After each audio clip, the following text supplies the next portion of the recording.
నమస్తే. Welcome to national roundup. జాతీయ వార్తాంశాల్ని జాతీయవాద దృక్పథంతో విశ్లేషించే చర్చా కార్యక్రమం. నేషనల్ రౌండప్ 167వ ఎపిసోడ్‌తో మీ ముందుకొచ్చాను. ఈ వారంలో జరిగినటువంటి జాతీయ వార్తాంశాలపై విశ్లేషించేందుకు సీనియర్ జర్నలిస్ట్ సురేష్ కొచ్చాట్లి గారు ప్రస్తుతం మనతో ఉన్నారు. వారితో మాట్లాడదాం. నమస్కారం సార్. నమస్కారం సాయి గారు. సార్, ఈ వారం నేషనల్ రౌండప్‌లోకి వెళ్లే ముందు యాక్చువల్లీ ఆయుర్వే సంస్థకి సంబంధించినటువంటి ఒక వెల్నెస్ సెంటర్ గురించి మీకు ఆల్రెడీ నేను చాలా సార్లు నేషనల్ రౌండప్ లో చెప్తూ వస్తున్నాము. అండ్ గచ్చిబౌలిలో ఉంది వెల్నెస్ సెంటర్ ఇది.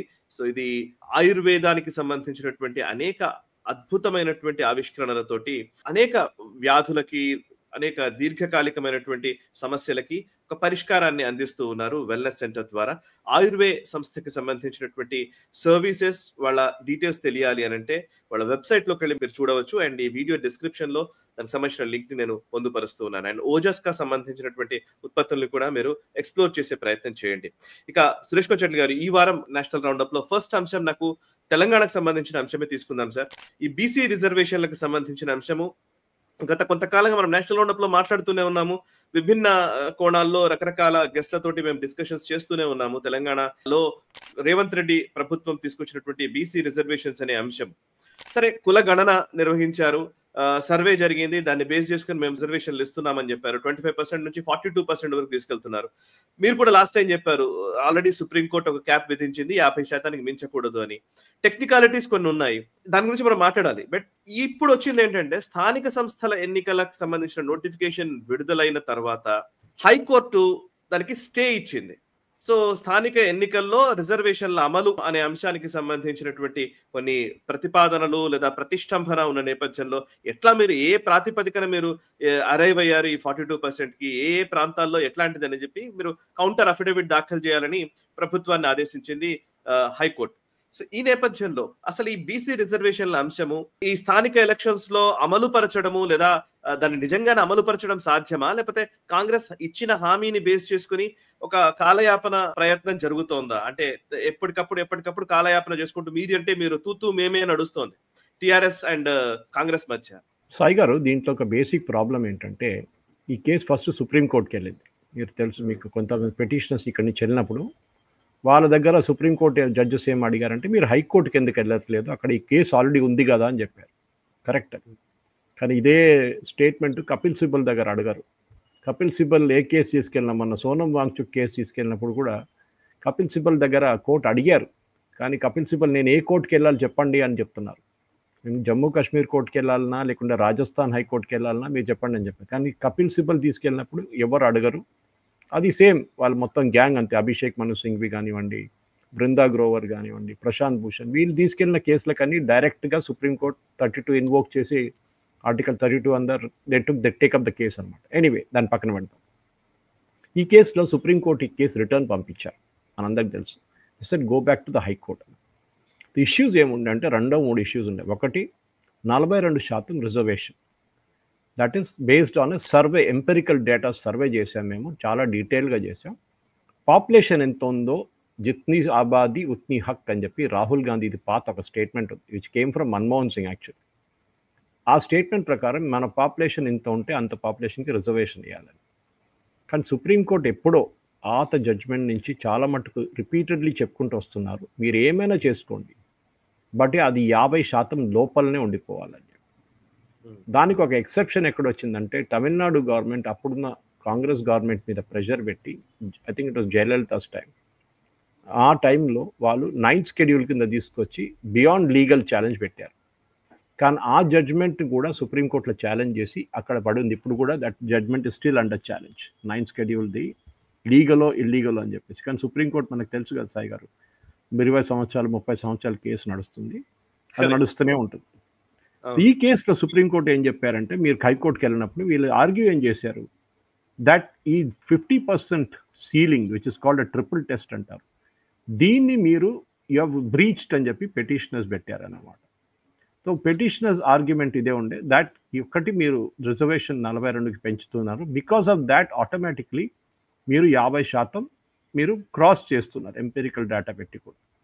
కానీ స్టేట్ గవర్నమెంట్ ఏం ఆర్గ్యూ చేశారంటే, మేము ఆల్రెడీ ఈ ఎంపెరికల్ డేటా చేసిన తర్వాత సుప్రీంకోర్టులో కొన్ని జడ్జ్మెంట్స్ ఉన్నాయి, that such a data can be taken and మీరు 50% క్రాస్ చేస్తే కూడా ప్రాబ్లం లేదు అని చెప్పి ఆర్గ్యూ చేశారు. కానీ that is not the point. Supreme court చెప్పిన దానికంటే reservation can be breach if done based on a quantifiable data which was scientifically followed by the state అని ఆర్గ్యూ చేశారు. కానీ హైకోర్టు ఏమన్నారు, first you file a detailed affidavit. దీనికి అన్నిటికంటే చాలా strange ఏం జరిగిందంటే సాయి గారు, ఈ కేసు నడుస్తున్నప్పుడు when they know there is a hearing coming up, state government GO 9 issue చేశారు. ఎందుకంటే దాని ముందు రోజు అడిగినప్పుడు మీరు జియో ఎందుకు ఇష్యూ చేయలేదు, మీరు జియో ఇష్యూ చేయకపోతే ఏంటంటే గవర్నర్ సైన్ చేయలేదు, కానీ సుప్రీంకోర్టు పాత జడ్జ్మెంట్ ఉంది కదా మన తమిళనాడు గవర్నమెంట్ది, దాని ప్రకారం it is automatically taken as passed by the assembly and it's a law అని చెప్తున్నారు. కాదు, సుప్రీంకోర్టు ఆ కేసు జరిగిన తర్వాత, that is the Tamil Nadu governor సంతకం పెట్టకపోతే ప్రెసిడెంట్ పంపించిన తర్వాత ఆటోమేటిక్లీ 3 నెలలు అది లా అయిపోతుందని చెప్పే కేసుకి 1 వారం తర్వాత, 1 వారం 2 వారాల తర్వాత కేరళ నుంచి అదే సిమిలర్ కేసు ఒకటి పాత కేసు పడి ఉండే, దట్ యూ హ్యావ్ టు, అక్కడ కూడా గవర్నర్ ముందు ఆరిఫ్ మహమ్మద్ ఖాన్ ఉండే, దాని తర్వాత ఆర్చేకర్ ఉన్నారు. ఇప్పుడు సో ఆర్చేకర్ గారు కూడా సైన్ చేయలేదు, ఆయన కూడా సంతకం పెట్టలేదు. That was regarding some chancellor appointments and vice chancellor appointments in the Kerala state. So governor గారు సంతకం పెట్టలేదు. ఏమైంది, అది కూడా మళ్ళీ ప్రెసిడెంట్కి వెళ్ళింది. సో ఆల్ ఆర్గ్యూ చేశారంటే కేరళ గారు మీరు మొన్ననే కదా చెప్పారు తమిళనాడు కేసులో that it is automatically taken for granted అంటే supreme court said no, that was meant only for Tamil Nadu. ఆ టైంలో మీరు లేరు కోర్టు ముందు, తమిళనాడు వచ్చి అడిగినప్పుడు మేము ఇచ్చాం, కానీ that has also now come under a presidential reference. ఆ టైంలో రాలేదు, కానీ తర్వాత ఇప్పుడు ఒక ప్రెసిడెన్షియల్ రెఫరెన్స్ నడుస్తుంది. మీరు గవర్నర్ని, ప్రెసిడెంట్ని, హూ ఆర్ కాన్స్టిట్యూషనల్ అథారిటీస్ని మీరు ఇట్లా ఆర్డర్ చేయవచ్చా సుప్రీంకోర్టు, ఎందుకంటే కాన్స్టిట్యూషన్లో ఎక్కడ రాసి పెట్టలేదు అది, that it automatically become governor సంతకం పెట్టకపోతే how does it become a law, issued in the name of the governor అని చెప్తూ వస్తారు సార్. పర్ఫెక్ట్, మీరు అన్నది అదే. యాక్చువల్లీ అసలు గవర్నర్ సంతకం పెట్టకుండా చట్టం ఎలా అవుతుంది? అదే issued in the name of the governor of Telangana అని వస్తుంది, ఏ చిన్న జియో అయినా కానీ. అవును అవును, గవర్నర్ అన్నింటిలో గవర్నర్ సంతకం పెట్టరు, కొన్నిట్లో governor secretary can sign for the governor after taking approval అన్నమాట. ఓకే, ఫార్ ద గవర్నర్ అని సైన్ చేస్తారు, కానీ ఇట్లాంటి మేజర్ దాంట్లో గవర్నరే సైన్ చేయాల్సి వస్తుంది. Correct. So first challenge was that Sai garu, that మీరు ఒకటి గవర్నర్ దగ్గర అప్రూవల్ తీసుకోలేదు. సో వీళ్ళేం చేశారు, మేము సుప్రీంకోర్టు జడ్జ్మెంట్ కోర్ట్ చేసి మేము వీఆర్ టేకింగ్ ఫర్ గ్రాంటెడ్ అన్నారు. హైకోర్టు ఆ రోజు ఏం చెప్పలేదు. నెక్స్ట్ డే ఇప్పుడు నిన్న జరిగిన హియరింగ్లో ఇంకో పాయింట్ ఏమొచ్చిందంటే, వీళ్ళు స్టేట్ ఎలక్షన్ కమిషన్ ఒక నోటిఫికేషన్ ఇష్యూ చేశారు లోకల్ ఎలక్షన్స్కి, లోకల్ బాడీ పోల్కి. యాక్చువల్లీ ఇది చేయకూడదు, ఎందుకంటే కోర్టు ఒక కేసు నడుస్తున్నప్పుడు యు ఆర్ ఇంటర్ఫియరింగ్, సబ్జూడిస్ అయిపోతుంది మ్యాటర్ అది. కానీ వీళ్ళేమనుకున్నారు, రేవంత్ రెడ్డి గారు, ఐ థింక్ అభిషేక్ మను సింఘ్వి గారు అడ్వైస్ ఇచ్చుంటారు, పాత సుప్రీంకోర్టు జడ్జ్మెంట్లో కూడా ఉంది, ఒకసారి పోల్ నోటిఫై అయితే నో కోర్ట్ విల్ ఇంటర్ఫియర్, అదొక లా ఉండే ఒకటి, that no court will interfere. కానీ వీళ్ళు అనుకోలేదు ఇట్లా పని చేస్తే, ఎందుకంటే కోర్టులో ఆల్రెడీ హియరింగ్ నడుస్తున్నప్పుడు how can the state election commission issue a notification for local body elections. వాళ్ళు వెయిట్ చేయాలి, ఒక 2 రోజులు వెయిట్ చేస్తే ఏమవుతుంది. వీళ్ళేమనుకున్నారంటే స్టేట్ ఎలక్షన్ ఆఫీషియల్ మీద ప్రెషర్ పెట్టి నోటిఫికేషన్ ఇష్యూ చేపిస్తే కోర్టు ఏం చెప్తాయి, కానీ నిన్న ఇచ్చిన స్టే కూడా ఇచ్చినట్ల కూడా court will say sorry election process started, we cannot interfere with it. Nomination కూడా పిలుచుకున్నారు, ఆలోచించండి. ఏ రోజు నోటిఫికేషన్ ఇష్యూ చేశారో అదే రోజు నామినేషన్ స్టార్ట్ అయిపోయింది. ఎప్పుడు అట్లా జరగదు, 3.5 రోజులు టైం ఇస్తారు నామినేషన్ స్టార్ట్ చేయడానికి. ఇప్పుడు మీరు చూడండి, మొన్న బీహార్ ఎలక్షన్స్లో కూడా 6వ తారీఖు అనౌన్స్ చేశారు, 10వ తారీఖు నోటిఫికేషన్ వస్తుంది, దాని తర్వాత నామినేషన్ స్టార్ట్ అవుతుంది ఒక రోజు తర్వాత. ఇది అదే రోజు నామినేషన్ స్టార్ట్ చేసేసారు. దాని నామినేషన్స్ కూడా వచ్చేస్తుంది. The entire thing was meant ఆ ప్రాసెస్ని బీట్ చేయడానికి. అంటే హైకోర్టు ఏ జడ్జ్మెంట్ ఇస్తారో, ఏ ఆర్డర్ ఇస్తారో దాన్ని రివర్స్ చేయడానికి, దాన్ని బైపాస్ చేయడానికి చేసిన మూవ్ అన్నమాట. ఇది చాలా ఇంపార్టెంట్ సాయి గారు. సో కానీ నేను చూస్తే చాలా మటుకు పెద్ద పెద్ద లీగల్ మేధావులు వచ్చి నిన్న సాయంత్రం చాలా ఛానల్లో కూర్చొని ఈ 42% ఏంటి, 42% మీద అది ఇది అని కొట్టుకోవచ్చు. మీరు ఫస్ట్ ఆఫ్ ఆల్ ట్రిపుల్ టెస్ట్లో మీరు 50% ఫెయిల్ అయ్యారు, యూ కెనాట్ క్రాస్ 50%. అప్పుడు వీళ్ళు మొన్న ఆర్గ్యూ చేశారు ఏదో కేసులో, మోదీ గారు ఈడబ్ల్యూఎస్ రిజర్వేషన్ తీసుకొచ్చారు కదా 10%, అప్పుడు ఏమైందని అడిగారు. 10% సీట్లు పెంచారు ఎడ్యుకేషన్ ఇన్స్టిట్యూషన్స్లో, wherever it was implemented. You cannot cross the limit, మీరు 60% చేయలేరు మోదీ గారు తీసుకొస్తే కూడా. సో రిజర్వేషన్ ఇచ్చుకుంటే పోతే పాపులేషన్ బేసిస్ మీద we will not get meritorious students అని ఒక ఆర్గ్యుమెంట్ ఉంది. చాలామంది అంటారు, చాలామంది పిల్లలు యూఎస్కి ఎందుకు వెళ్తారు, బికాజ్ మాస్టర్ లెవెల్కి వచ్చినప్పుడు గెటింగ్ అడ్మిషన్ బికమ్స్ చాలా డిఫికల్ట్. మీరు ఈవెన్ మెడిసిన్ తీసుకోండి, మీకు ఎండి అడ్మిషన్ రావాలంటే చాలా కష్టం ఇండియాలో. ఇప్పుడైనా సీట్స్ ఇంప్రూవ్ అయినాయి కొన్ని, కానీ దాట్ రిజర్వేషన్ మనం పక్కన పెడదాం. మీరు you are appealing to a section of the people, ఓట్ల కోసం చేస్తున్నారు, సింపుల్ యాజ్ దాట్, ఇంకేం లేదు దీంట్లో. ఇది ప్యూర్ ఓట్ బ్యాంక్ పాలిటిక్స్. ఇది అక్కడ ఒకటి వైపు మీరు ముస్లిం ఓట్ బ్యాంక్ పాలిటిక్స్ పెట్టి గ్రేవ్ యార్డ్లు ఇస్తారు, ఇటువైపు ఏమో 42% రిజర్వేషన్ అని చెప్పి చేశారు. ఇదే కర్ణాటకలో చేశారు, మీకు గుర్తుంటుంది సాయి గారు. కర్ణాటకలో చేసిన ఏమైంది, కర్ణాటకలో ఫస్ట్ 100 కోట్లు ఎంత ఖర్చు పెట్టి సర్వే చేయించారు. ఇది 10 సంవత్సరాల ముందు సిద్ధరామయ్య గారు ఉన్నప్పుడే. ఆ సర్వేని అసలు బయటికి రానియలేదు, ఎందుకంటే దాంట్లో ఒక్కలిగాజ్ అండ్ లింగాయట్స్ పర్సంటేజ్ తెలిసిపోయింది ఎంత ఉన్నారని. వాళ్ళు క్లెయిమ్ చేసే పర్సంటేజ్ లేదని చెప్పి కర్ణాటక గవర్నమెంట్కి ఒక తెలిసిపోయింది. కానీ ఆ రిపోర్ట్ బయటికి వస్తే వీళ్ళిద్దరు Vokkaliga Lingayat community, which are the most powerful communities in Karnataka, వాళ్ళు కర్ణాటక గవర్నమెంట్ని కిందకి దింపిస్తారు. That is very very clear.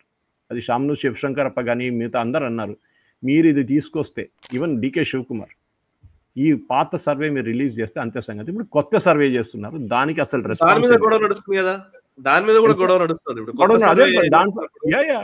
దాంట్లో కూడా గొడవ ఏంటి సాయి గారు, మీరు చూస్తున్నారు గొడవ ఏంటి అంటే people are not being allowed. ఎవరు రానియట్లేదు వారిని, గేటెడ్ కమ్యూనిటీ కానీ అపార్ట్మెంట్లో లోపల రానియట్లేదు.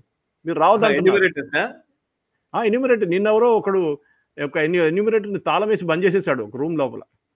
సో మన అందరు కోపం. ఇది ప్రాబ్లం ఎక్కడ వస్తుంది సాయి గారు, కరెక్ట్, దేర్ ఆర్ ఒక మన హిస్టారికల్ వెళ్తే పెద్ద డిబేట్ అది. అంబేద్కర్ గారు చెప్పినట్లు దేర్ వాజ్ సమ్ ఒక 200-300 సంవత్సరాల ముందు ఒక అవినీతి జరిగింది, దాంట్లో డిస్ప్యూట్ లేదు, దాంట్లో that they was a discrimination based on caste. కానీ అంబేద్కర్ గారే చెప్పారేంటి, 10 సంవత్సరాలకే ఉండాలి రిజర్వేషన్ అని చెప్పారు.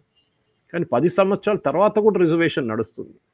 దట్ అగైన్ ఎవరు నో పార్టీ, మీరు నెక్స్ట్ 200 years తీసుకోండి, ఇట్ విల్ నాట్ స్టాప్. మొన్న చీఫ్ జస్టిస్ ఏమన్నారు, గవాయి గారు, ఆయన అన్నారు నాకు రిజర్వేషన్ ఉండే, మా నాన్నగారికి రిజర్వేషన్ ఉండే, మా పిల్లలకి ఎందుకు రిజర్వేషన్ అంటున్నారు, which is the fair point. ఒక్కసారి మీరు సోషల్ స్టాండింగ్లో వస్తే మీరు అదే మీ క్యాస్ట్లో ఉన్న అన్నిటికంటే కింద స్టాచర్లో ఉన్న వాళ్ళకి ఎప్పుడు ఈ రిజర్వేషన్ బెనిఫిట్స్ రాదు సాయి గారు, పేదోళ్ళకి రాదు. మొత్తం క్రీమీ లేయర్ కొట్టేస్తారు. ఆ క్రీమీ లేయర్ కూడా చూడండి, ముందు 6 లక్షలు అన్నారు, దాన్ని 12 లక్షలు చేశారు, ఇప్పుడు 18 లక్షలు చేశారు. Then why have creamy layer? 18 లక్షలు సంపాదిస్తున్న మనిషి క్రీమీ లేయర్లు ఎట్లా వస్తారండి, అర్థం కాదు నాకు. ఎనీవే, ఈ డిస్ప్యూట్లో ఇప్పుడు ఏం జరిగిందంటే రేవంత్ రెడ్డికి ఒక లాస్ ఆఫ్ ఫేస్ సాయి గారు, ఇంగ్లీష్లో చెప్పాలంటే దాన్ని తెలుగులో మీరు ట్రాన్స్లేట్ చేసుకోవచ్చు. ఆయన ఇప్పుడు ఏం చేయాలని అర్థం కావట్లేదు. నిన్న ఒక మీటింగ్ పెట్టారు ప్రగతి భవన్లో, కృష్ణయ్య ఏమో నేను బంద్ చేస్తానంటున్నారు, మిగతా వాళ్ళు గొడవ చేస్తున్నారు, ఎట్లయినా దీన్ని రిజర్వేషన్ అమలు చేయాలని చెప్పి ట్రై చేస్తున్నారు. ఇప్పుడు సుప్రీంకోర్టుకి వెళ్తా అంటున్నారు. సుప్రీంకోర్టు విల్ నాట్ ఇంటర్ఫియర్, ఎందుకంటే కేసు హైకోర్టులో నడుస్తున్నప్పుడు when the high court is given, మీకు 6 వారాలు టైం ఇచ్చారంటే ఫస్ట్ 4 weeks మీరు అఫిడవిట్ ఫైల్ చేయండి, then the opposite party the petitioners వాళ్ళు కౌంటర్ అఫిడవిట్ ఫైల్ చేస్తారు, మీకు 6 weeks తర్వాత హియరింగ్ పెట్టారు. అది ఉన్నప్పుడు you cannot go to the supreme court కొట్టుపడేస్తుంది, you go back to the high court అంటారు. ఇది ఎవరు ఈ లీగల్ అడ్వైస్ ఇస్తున్నారు, ఎందుకంటే అభిషేక్ మను సింఘ్వి అంతా ఈ must have charge nothing less than 5 crores. మొన్నటి హియరింగ్కి 2 రోజులు కలిపి 5 కోట్లను మినిమం తీసుకొని ఉంటాడు గవర్నమెంట్ దగ్గర నుంచి. ఇది ప్రజల డబ్బు, అది ఇంకోటి ఆర్గ్యూ చేయడానికి. దాని తర్వాత ఏమైంది మనం చూసాం. ఇప్పుడు ఇంత చేసిన తర్వాత కూడా స్టే రాలేదు కదా, లోకల్ బాడీ ఎలక్షన్స్ పోస్ట్పోన్ చేయాల్సి వచ్చింది. మీకు లోకల్ బాడీ ఎలక్షన్ నడిపియండి, ఇప్పుడు ఏమవుతుంది, విత్ పాత ఇది పెట్టి నడిపియండి. కాదు అంటే లోకల్ బాడీ ఎలక్షన్ కాదు important, the cast equation is important. Local body election కావాలంటే ఓల్డ్ డేటా పెట్టి 50% కానీ తక్కువ పెట్టి మీరు చేయించుకోవచ్చు. 27% ఎంతో ఉండే బ్యాక్వర్డ్ క్లాస్ అప్పుడు. కాదు మేము 42 పెట్టి చేస్తాం అని చెప్పి వచ్చినప్పుడు ఈ ప్రాబ్లం వచ్చిందనమాట. సో ఈ సోకాల్ లీగల్స్ నిన్న కూర్చొని టెలివిజన్ ఛానల్ చెప్పిన వాళ్ళకి ఇదే చెప్పాలనుకుంటున్నాను నేను, that you have got the entire thing wrong. మీరు ఆ జడ్జ్మెంట్ని డౌన్లోడ్ చేసి, జడ్జ్మెంట్ కాదు it's an order, actually interim order, download చేసి మీరు చదవండి ఒకసారి. 2-3 పాయింట్స్ మెయిన్గా నేను ముందు కూడా చెప్పినట్లనే. ఒకటి, ఎంపెరికల్ డేటా మీద ఆర్గ్యూ చేశారు 42% అని చెప్పి. సాయి గారు ఒక ఎగ్జాంపుల్ ఇస్తాను. సాయి గారు ఈ సర్వేకి మీ ఇంటికి వచ్చారు, అదర్వైజ్ ఒక బ్యాక్వర్డ్ క్లాస్ ఆయన ఇంటికి వెళ్ళారు. వెళ్ళి మీరు మా ఇంటికి ఎవరు రాలేదండి బై ద వే, ఓకే, మా ఇంటికి ఎవరు రాలేదు, మా అపార్ట్మెంట్ ఎవరు రాలేదు. So where was the survey done? అక్కడే తెలిసిపోతుంది సర్వే వాజ్ ఫేక్. ఓకే, బహుశా ఒక 50% మంది సర్వే చేసి ఉంటారు, మిగతా వాళ్ళకి సర్వే జరగలేదు. ఓకే, సో సర్వే ఎనీవే మా దగ్గర వస్తే రాకపోతే కూడా అంతే కాదు. సర్వే చేసినప్పుడు ఏమని అడిగారు మీరు చెప్తారు, నా క్యాస్ట్ ఇదే అని చెప్తారు. Okay, classified as a backward class. అది ఇంకోటి, తెలంగాణ ఉన్న బ్యాక్వర్డ్ క్లాసు ఆంధ్రాలో బ్యాక్వర్డ్ క్లాస్ ఉంటుంది ఒక్కొక్కసారి. నా వాచ్మెన్ కూతురు దగ్గర నుంచి నేర్చుకున్నాను నేను. వాళ్ళు ఆంధ్రాలో బ్యాక్వర్డ్ కాస్ట్, కానీ ఇక్కడ వచ్చినప్పుడు they are not backward caste. Anyway, so backward caste అని మీరు అడిగారు, మీరు నోట్ చేసుకున్నారు, okay you are backward caste. దాని తర్వాత ప్రూఫ్ అడిగారా? అడగలేదు. అంటే ఎవరో క్లెయిమ్ చేస్తే మీరు నోట్ చేసుకున్నారు. That is the legal challenge. It is not an empirical data, because you are not ask for a proof.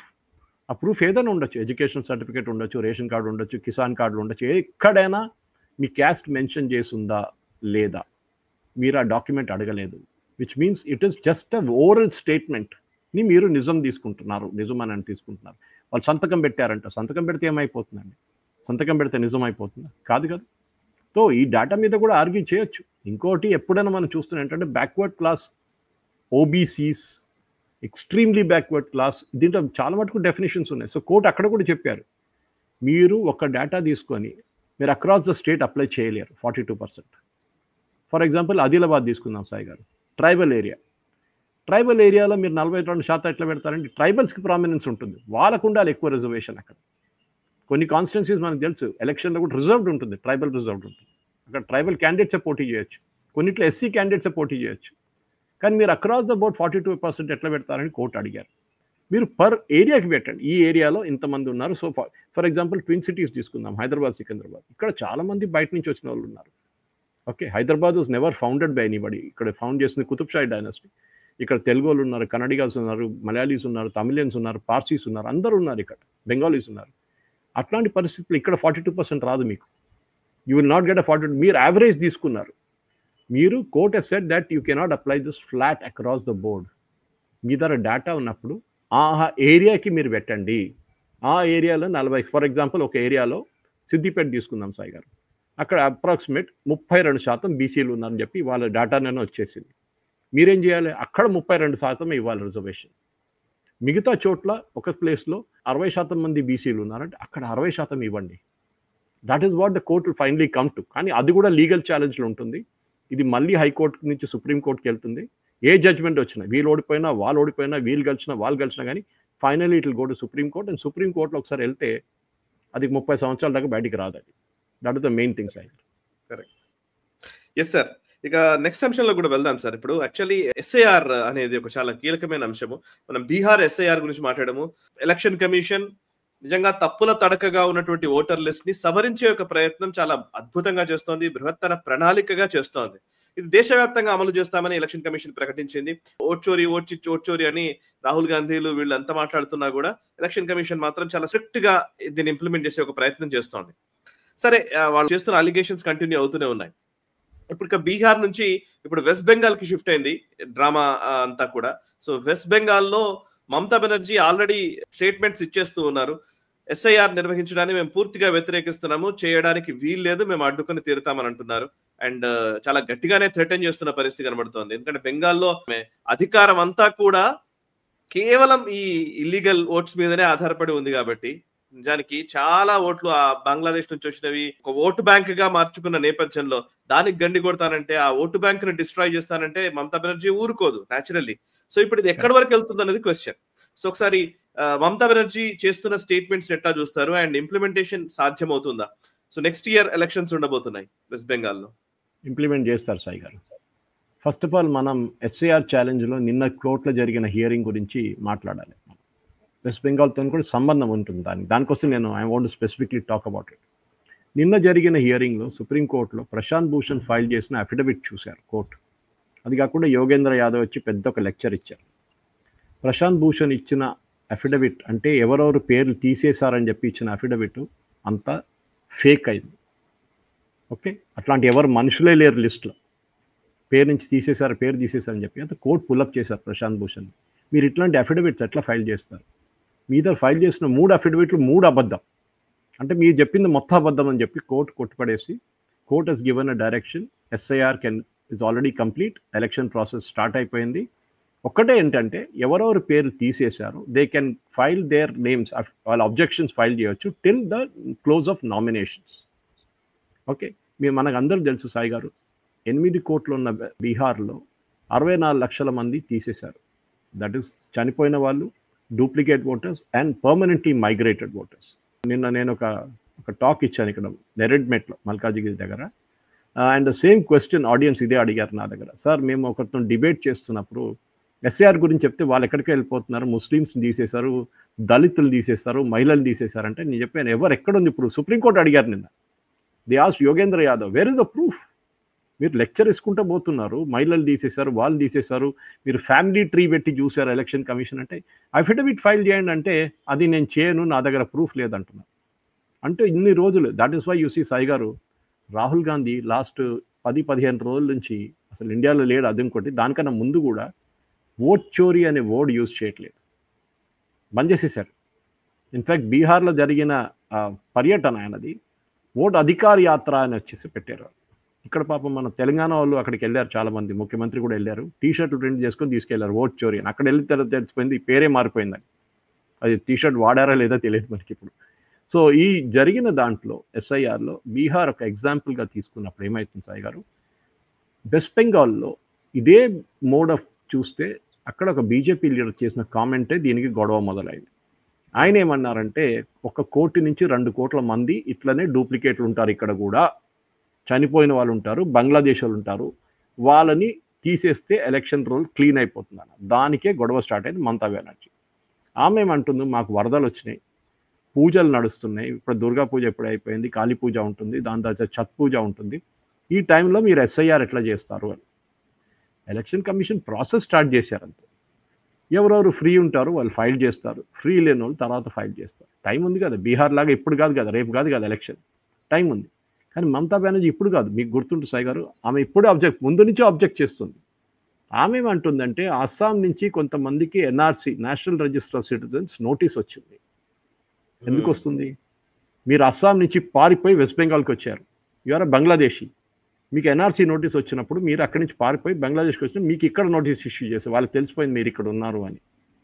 ఎన్ఆర్సీకి ఈ నడుస్తున్న ఎస్ఐఆర్కి సంబంధం లేదు. Mamata Banerjee is trying to draw parallel Sai గారు. ఇన్ఫాక్ట్ అక్కడున్న వెస్ట్ బెంగాల్ సీఈ మనోజ్ అగర్వాల్ని కూడా ఆమె తిడుతుంది, దట్ ఆయన వ్యతిరేకంగా చాలా కంప్లైంట్లు ఉన్నాయి, నేను రివీల్ చేస్తాను.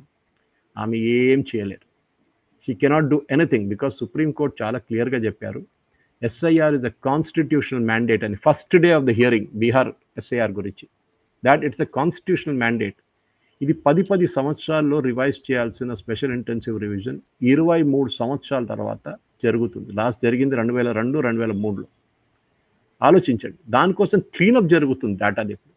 ఇదే రాహుల్ గాంధీ అంటున్నారు కదా, 0 నంబర్ ఉంది అడ్రస్, ఇంకా చనిపోయిన వాళ్ళ పేర్లు ఉన్నాయి, డూప్లికేట్, అదేగా తీసేస్తున్నారు. 0 అడ్రస్ గురించి కూడా నిన్న చాలా మటుకు కోర్టులో ఆర్గ్యుమెంట్ జరిగింది. యోగేంద్ర యాదవ్ మళ్ళీ తీసుకొచ్చాడు, ఈ 0 అడ్రస్ ఉంది చాలా మందిది. 0 అడ్రస్ సాయి గారు దీనికన్నా ముందు నేను ఎక్స్ప్లెయిన్ చేశాను, మన ప్రేక్షకుల గారు ఇంకోసారి చెప్తాను నేను. ఒక మురికివాడలో లేకుంటే ఒక టెంపరీ టెంట్ వేసుకుని ఉంటున్న వాళ్ళు, లేకుంటే ఒక టార్పోలిన్ షీట్ వేసుకుని ఉంటున్న వాళ్ళకి మున్సిపాలిటీ వాళ్ళు నంబర్ ఇయ్యరు. మీరు ఒక ఊర్లో ఉంటే పంచాయతీ వాళ్ళు కూడా మీకు నంబర్ ఇయ్యరు, నంబర్ ఉంటుంది, ఐడెంటిఫికేషన్ నంబర్, మీ ఇల్లు నంబర్ ఇదని చెప్పి 1-89/something అని ఉంటుంది. అవును, అది లేని వాళ్ళు ఏం చేస్తారు, టెంట్ వేసుకొని ఒక టార్పోలిన్ వేసుకొని ఎన్నో సంవత్సరాల నుంచి అదే గుడిసెలో ఉంటున్నారు.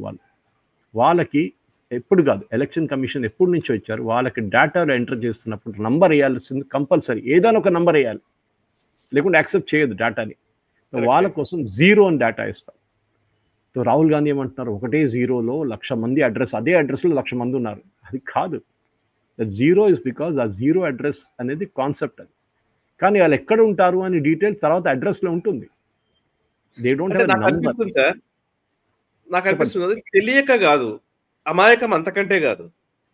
అది అంటే తెలియక నేను అనుకోవట్లేదు సార్, అది కావాలని ప్రజల్ని తప్పుదోవ పట్టించడం. ఇప్పుడు మీరు చెప్పినట్టుగా ఇంత డీటెయిల్డ్ గా ఎవరు చెప్పేవాళ్ళు ఉండరు, అంటే జనరల్ గా చెప్తాను నేను.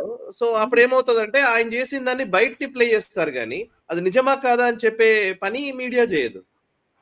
నిన్న కూడా సాయి గారు 15-20 మందిని పిలిచారు ఆ టాక్కి, నెరెడ్మెంట్ లో ఒక బోర్డ్ రూమ్ లో ఉండే. యాక్చువల్లీ 50 మంది వచ్చేసారు, 50-55 మంది పార్టీ బయట కూడా కూర్చున్నారు కారిడార్లో. ఎందుకంటే they wanted to hear this explanation. ఎట్లా 3 టాపిక్స్ ఉండే, డెమోగ్రఫిక్ డివిడెండ్ ఉండే, ఇది ఉండే, ఎంప్లాయ్మెంట్ ఉండే. సో నేనే ఎస్ఐఆర్ ఎక్స్ప్లెయిన్ చేసిన వాళ్ళు కూడా ఇదే అంటారు, మీరు చెప్పిన అదే స్టేట్మెంట్ అంటున్నారు. సార్ ఇది బీజేపీ లీడర్లు కానీ మిగతా వాళ్ళు కానీ ఎందుకు ఎక్స్ప్లెయిన్ చేయలేకపోతున్నారు? What is the 0 address, what is the duplicate voter, duplicate ఓటర్ని ఎట్లా ఐడెంటిఫై చేశారు? చనిపోయిన వాళ్ళని ఎట్లా అడ్రస్ ఆలోచించండి సాయి గారు. చనిపోయిన వాళ్ళు ఎట్లా అడ్రస్ చేశారు? Block level officer, block level representatives, అంటే కాంగ్రెస్ కానీ బీఆర్ఎస్ కానీ, అక్కడ బీహార్లో ఇట్ ఇస్ ఆర్జేడీ, లేకుంటే Congress and BJP and JDU, వీళ్ళతో సహా వెళ్ళి ఆ ఇంటికి వెళ్తారు. అక్కడ డేటా ఎక్కడి నుంచి వచ్చింది సాయి గారు? మన దగ్గర జిహెచ్ఎంసీలో ఎవరైనా చనిపోతే మన దగ్గర ఒక బర్త్ అండ్ డెత్ కూడా ఉంటుంది. మన దగ్గర పుట్టితే కూడా మనం సర్టిఫికెట్ తీసుకుంటాం జిహెచ్ఎంసీలో వెళ్ళి. ఏం చేస్తాం? ఫస్ట్ ఈసీఐలో వెళ్ళి ఒక అమౌంట్ కడితే వాళ్ళు వచ్చి ఎంక్వైరీ చేస్తారు. హాస్పిటల్ వాళ్ళు ఇప్పుడు బర్త్ సర్టిఫికేట్ ఇష్యూ చేస్తున్నారు, మీరు అది యూజ్ చేసుకుని బర్త్. కానీ డెత్ ఏం చేస్తారంటే మీ ఇంటికి వస్తారు. ఇంటికి వచ్చి పక్కన వాళ్ళని అడిగి, మీ దగ్గర అడిగి సంతకం తీసుకొని విట్నెసెస్ది, then they will issue a death certificate. ఆ death certificate automatically data is uploaded in GHMC portal. అక్కడి నుంచి నేషనల్ లెవెల్లో అప్లోడ్ అవుతుంది. సో మీకు ఒక నేషనల్ నెంబర్, ఈ 140 కోట్ల మంది భారతదేశంలో ఎట్లా ఉన్నారంటే ఇది, this is how the number is generated. ఆ నంబర్ని పైకి కిందికి వెళ్తూ ఉంటుంది. దట్ ఈస్ వై చూడండి, ఇన్ సదర్న్ స్టేట్స్, కేరళ కానీ తమిళనాడు కానీ ఇప్పుడు తెలంగాణ కూడా fertility ratio is below negative. ఎందుకంటే చనిపోయిన వాళ్ళు ఎక్కువ, పుట్టేటోళ్ళు తక్కువ. దానికోసం మన పాపులేషన్ తగ్గుతుంది. వెరస్ నార్త్ ఇండియన్ స్టేట్స్లో ఇంకా అది అచీవ్ కాలేదు. ఇక్కడ ఉత్తరప్రదేశ్ కానివ్వండి, బీహార్ తీసుకోండి, అక్కడ ఇంకా ద ఫిగర్ ఇస్ హయ్యర్ అన్నమాట. సో ఈ డేటా ఆల్రెడీ వాళ్ళ దగ్గర ఉంది. సో ఈ బ్లాక్ లెవెల్ ఆఫీసర్ ఆ డేటా తీసుకొని, ఈ బూత్లో 1200 మంది ఉన్నారమ్మా వెళ్దామని చెప్తే వాళ్ళు ఇంటి వాళ్ళే చెప్తారు, లేదండి ఈయన 3 సంవత్సరాల ముందు చనిపోయారంటే సంతకం తీసుకుంటారు వాళ్ళ దగ్గర. ఆ డేటా తీసుకొని చూస్తే మొత్తం I think 24 lakh people something passed away. తర్వాత డూప్లికేట్ ఓటర్స్ చాలా ఈజీ సాయి గారు, డూప్లికేట్ ఓటర్స్ని పట్టుకోవడానికి. మమతా బెనర్జీ ఇదే భయపడుతుంది. ఎందుకంటే అటువైపు అస్సాంలో కానీ, ఇటువైపు వెస్ట్ బెంగాల్లో కానీ ఈ డూప్లికేట్ ఓటర్స్ మమతా బెనర్జీ చాలా మంది ఉన్నారు. దానికోసం ఆమె అబ్జెక్ట్ చేస్తుంది. మీకు ఎందుకు భయం చెప్పండి? మీకు భయం లేనప్పుడు అబ్జెక్ట్ చేయకూడదు కదా. ఇప్పుడు బీజేపీ వాళ్ళని చూడండి, జేడీయూ వాళ్ళని చూడండి, ఎవరైనా అబ్జెక్ట్ చేశారా బీహార్లో? వాళ్ళు ఒక్క ఆబ్జెక్షన్ కూడా ఫైల్ చేయలేదు. వాళ్ళు వాళ్ళ కాన్స్టిట్యున్సీని చూసుకున్నారు. మా ఓటర్లు ఎవరు పోలేదు కదా, మా ఓటర్లు అందరూ ఉన్నారా లేదా కదా. మీ బ్లాక్ లెవెల్ రిప్రజెంటేటివ్ పని చేయకపోతేనే ఈ ప్రాబ్లం వస్తుంది. సో డూప్లికేట్ ఓటర్స్ చాలా ఈజీ. సాఫ్ట్వేర్లో మీ పేరు, మీ అడ్రస్ మ్యాచ్ చేసుకుంటే తెలిసిపోతుంది. Duplicate is not with in the constituency also Sai గారు. మీరు రేపు ముంబైలో వెళ్ళి రిజిస్టర్ చేసుకున్నారు, మీరు బీహార్లో కూడా రిజిస్టర్ చేసుకుంటే మిమ్మల్ని ఈజీగా పట్టుకోవచ్చు. ఇప్పుడు కొత్త సాఫ్ట్వేర్లో that facility is there, election commission. ఇంకోటి, ఆధార్ కార్డ్తో లింక్ చేస్తే ఇంకా మంచిది. ఎలక్షన్ కమిషన్ని ఆర్డర్ ఇచ్చారు సుప్రీంకోర్టు ఎస్ఐఆర్లో, that you have to use the 12th document should be Aadhaar అన్నారు. అంగీకరించారు ఎలక్షన్ కమిషన్. కానీ citizenship is not a proof from Aadhaar. Supreme court జడ్జ్మెంట్లోనే ఉంది ఇది. సో ఏం చేశారు? మీ పేరు తీసుకున్నారు, మీ అడ్రస్ ఇస్ నాట్ యాక్సెప్టెడ్. ఆధార్లో ఉన్న address is not your address. Sai Krishna Avunuri అనే మనిషికి 10 ఫింగర్స్లో ఉన్న ఆ imprint, 2 iris scan is defining who you are. Simple, మిగతా ఏం లేదు. దానికోసం చూడండి, మొన్న జరిగిన దాంట్లో కూడా ఎలక్షన్ కమిషన్ని క్వశ్చన్ చేశారు సుప్రీంకోర్టులో, ఈ యోగేంద్ర యాదవ్, ప్రశాంత్ భూషణ్ అందరు కలిసి. ఏమంట, మీరు ఎంతమంది ఫారినర్స్ని తీసేశారు బీహార్లో రోల్స్ నుంచి? ఎలక్షన్ కమిషన్ మాట్లాడలేదు. They said we cannot give that data. ఎందుకు Sai garu? Because citizenship define చేసేది హోమ్ మినిస్ట్రీ, ఎలక్షన్ కమిషన్ కాదు. ఎలక్షన్ కమిషన్కి అధికారం లేదు. Home ministry will decide. ఈ లిస్ట్ హోమ్ మినిస్ట్రీకి ఇస్తారు. హోమ్ మినిస్ట్రీ అంటారు, కాదు ఈ 20,000 మంది are not our citizens as per the rolls, తీసేసేయండి అని. That is what has been done Sai garu. ఎందుకంటే ఇప్పుడు ఇదే గొడవ. ఇప్పుడు పాయింట్ ఏంటంటే సార్, మీరు చెప్పిందంతా కూడా నేను చాలా ప్రిసైజ్డ్ గా నేను మిమ్మల్ని అడుగుతాను సార్, మీరే సమాధానం చెప్పగలరు దీనికి, ఇంకెవరు చెప్పరు సీరియస్ గా. నంబర్ 1, మీరు ఇందాక అన్నారు సిటిజన్షిప్ అనేది హోమ్ మినిస్ట్రీ ఇవ్వాలి, హోమ్ మినిస్ట్రీకి అధికారం ఉంది. ఎవరికైనా సరే ఈ దేశ పౌరుడా కాదా నిర్ధారించే బాధ్యత హోమ్ మినిస్ట్రీలో ఉంటుంది, రైట్?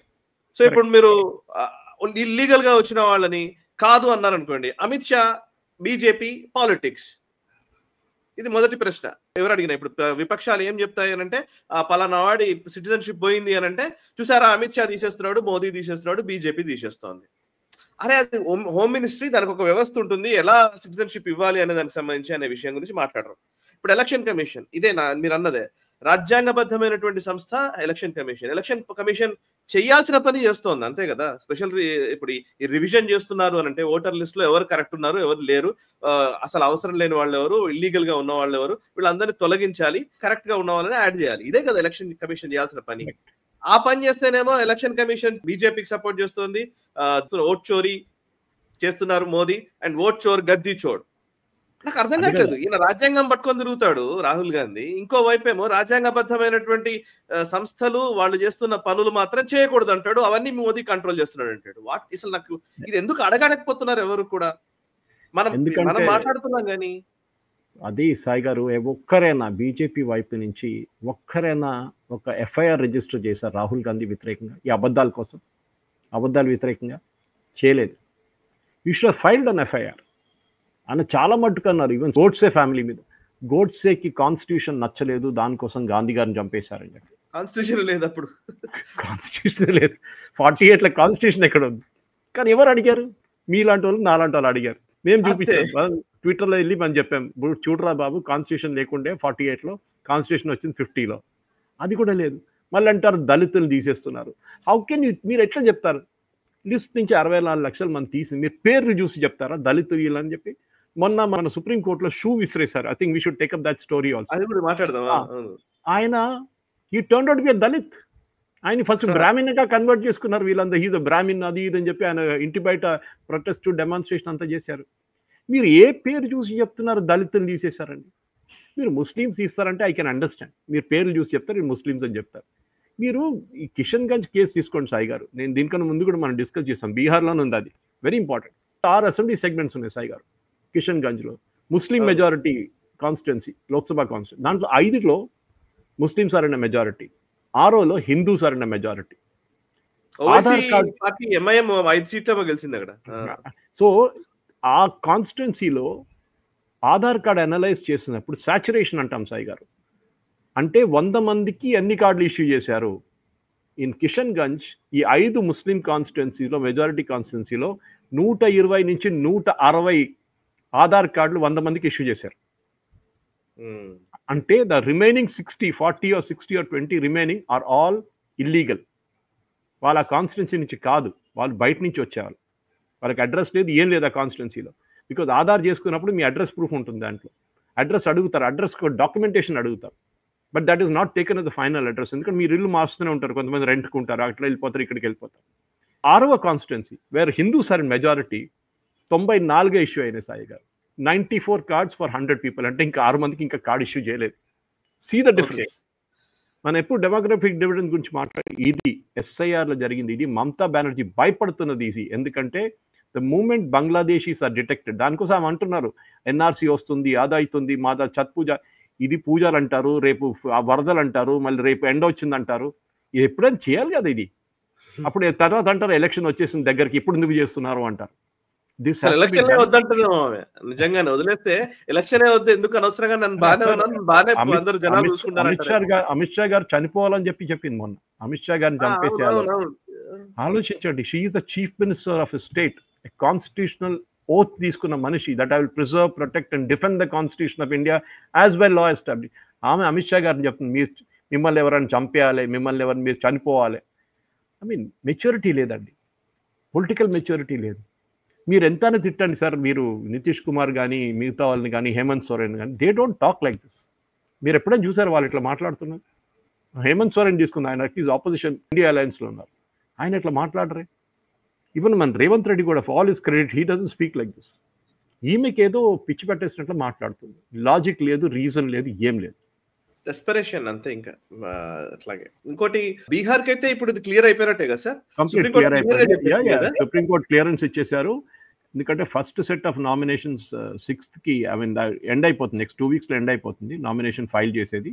ఆ రోజు దాకా ఆ కాన్స్టిట్యున్సీలో ఉన్న వాళ్ళు, పేరు తీసేసిన వాళ్ళు అప్లై చేయొచ్చు.